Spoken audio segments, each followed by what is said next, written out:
I stood across the street from the house that used to be mine, the late afternoon sun throwing long, nostalgic shadows across the driveway. The white shutters were new, the porch freshly painted, but I could still see the faint outline of the cracks I used to patch every summer. My chest tightened. From the outside, I probably looked perfectly composed, sleek black silk blouse, tailored trousers, hair pinned just so. People these days said I had that effortless CEO look. But inside, standing here, I was 22 again, watching my world crumble. My phone buzzed against my palm. "Claire, we need to talk. Family meeting. Tonight. At the house." My cousin Mark never called it my house. Not since the day he took it. I stared at the screen until it dimmed, the message still burning behind my eyelids. The breeze carried the smell of fresh-cut grass. Somewhere, a sprinkler clicked rhythmically, just like it used to when I sat on that porch eating cereal at sunrise. The memories stabbed at me, sharp but strangely sweet. I slipped the phone back into my leather tote and took a breath, steadying myself. The woman I am now isn't the girl they walked over. Tonight, they'd all find I still remember the day it all happened, the day I lost everything. It was a Tuesday, gray and drizzly, the kind of weather that seeps into your bones. I had just come home from my shift at the diner, my sneakers soaked, smelling like coffee and fries. The house was too quiet when I stepped inside, my stomach instantly nodding. Mark was sitting at the kitchen table with a man in a suit. A banker, I guessed. Papers were spread out like a crime scene. "What's going on?" I asked, my voice already cracking. He didn't look up right away. Just tapped his pen on the papers before saying, almost casually, "You can't afford this place, Claire. Not on a waitress's salary. I've been talking to the bank. I'm taking over the mortgage before it goes into foreclosure." It felt like the floor disappeared under me. You what?" My throat went dry. "It's for the best," he said, shrugging. "You'll thank me someday." I remember my hands shaking so hard I nearly dropped my bag.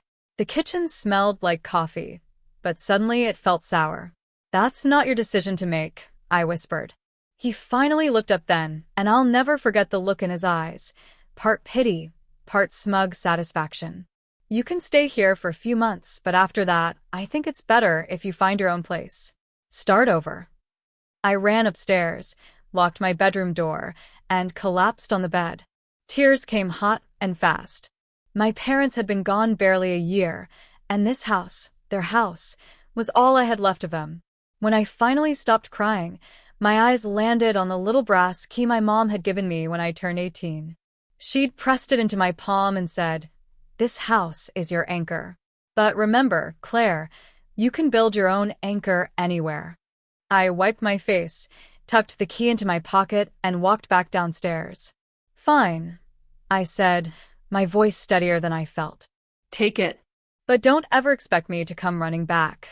I walked out of that house with nothing but a duffel bag and that key, and a vow I repeated to myself over and over as the rain soaked through my hoodie. One day, I'll have something no one can take from me. Starting over was brutal. I rented the cheapest studio apartment I could find, barely big enough to fit a twin bed and a secondhand desk I bought at a thrift store. The walls were thin, and I could hear my neighbor's TV every night, but it was mine. I pinned my mother's brass key above the desk, like a promise to myself. By day, I worked doubles at the diner. By night, I studied. Business management classes at the community college, YouTube videos on real estate investing, library books stacked high beside my bed. There were nights I cried quietly into my pillow, exhausted, but I never missed a single class. Then one night, during a late shift, I met Mrs. Harrington. She was one of those women who made you sit up straighter just by walking into the room. White hair perfectly styled, wearing a camel coat and red lipstick that said she didn't care what anyone thought. She always asked for my section, always left a generous tip. "You've got drive, kid," she told me one night as I cleared her coffee cup. "What are you working so hard for?" Something in her tone made me spill everything, about losing the house, about Mark, about the key on my wall. She listened without interrupting, then smiled. "Good. You've got fire. Ever thought about getting into property management? You'd be good at it." She handed me her card. Call me tomorrow. That phone call changed everything. Mrs. Harrington became my mentor. She taught me how to spot undervalued properties, how to negotiate, how to take calculated risks. My first deal was terrifying, a rundown duplex in a neighborhood everyone else ignored. I scraped together every cent I had, begged the bank for a loan, and signed the papers with shaking hands. 6 months later, after weekends spent painting walls and fixing leaks, I rented out both units. For the first time, money was coming in while I slept. From there, it snowballed. Every profit I made went back into the next property. Duplex turned into triplex. Triplex turned into a 4-unit building. I learned to love the grind, waking up at dawn to meet contractors, spending nights buried in spreadsheets. Social media saw none of it.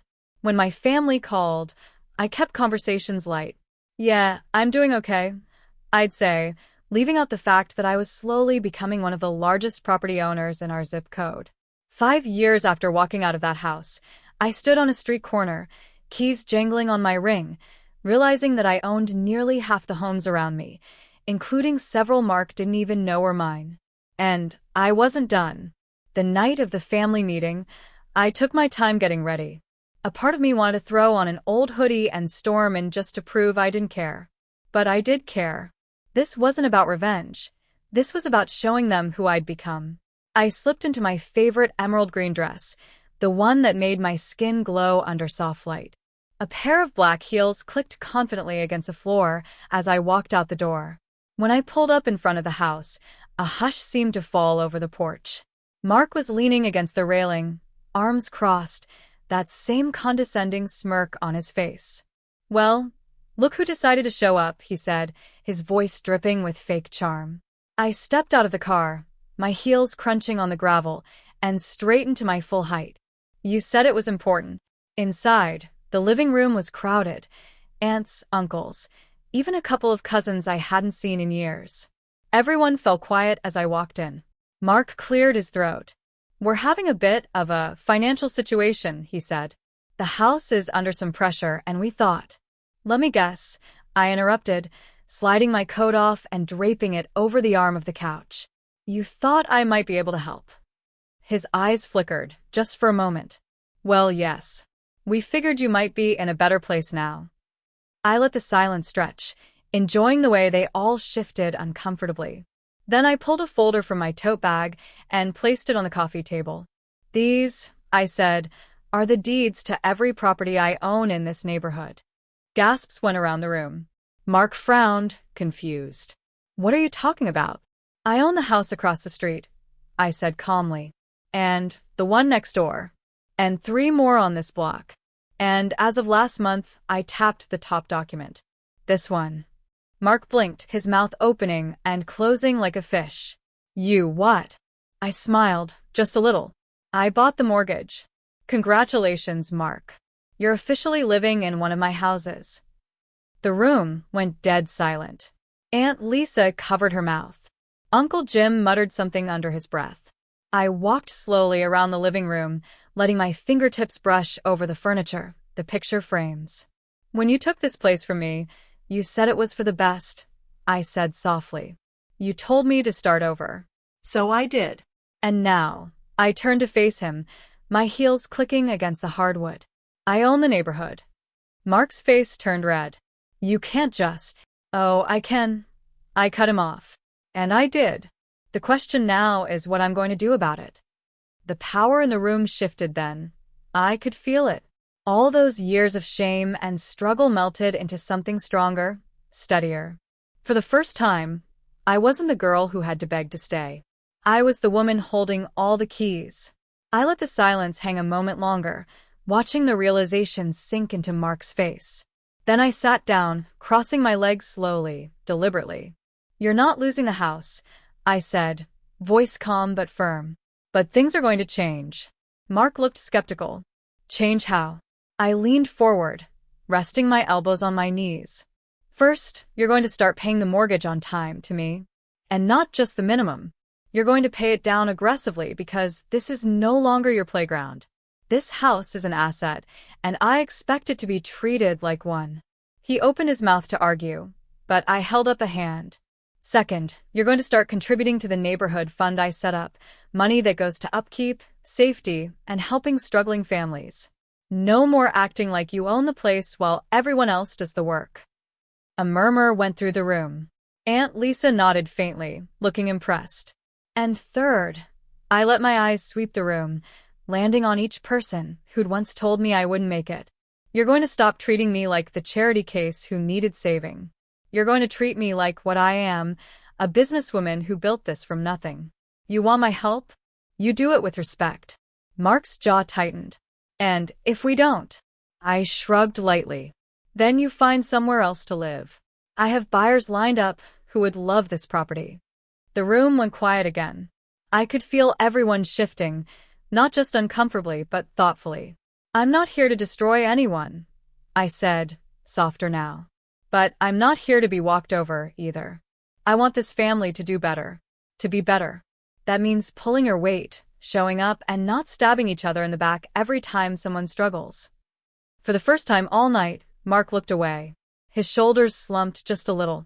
You really built all this? He asked quietly. I nodded. Every bit of it. And it wasn't easy. But I didn't let what you did define me. I made something bigger out of it. The room stayed quiet, but it felt different now, less tense, more respectful. This isn't about revenge, I said, standing. This is about rewriting the story. We all get to choose who we become. I've made my choice. Now it's your turn.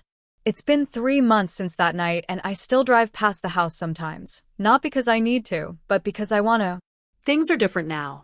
Mark started making payments, on time, every month. Last week, I saw him out front repairing the fence, sweat dripping down his face. He didn't see me watching from my car, but there was no smugness this time, just quiet determination. At the last neighborhood meeting, my aunts brought homemade pie. My uncle, who never came to anything before, offered to help with a cleanup project.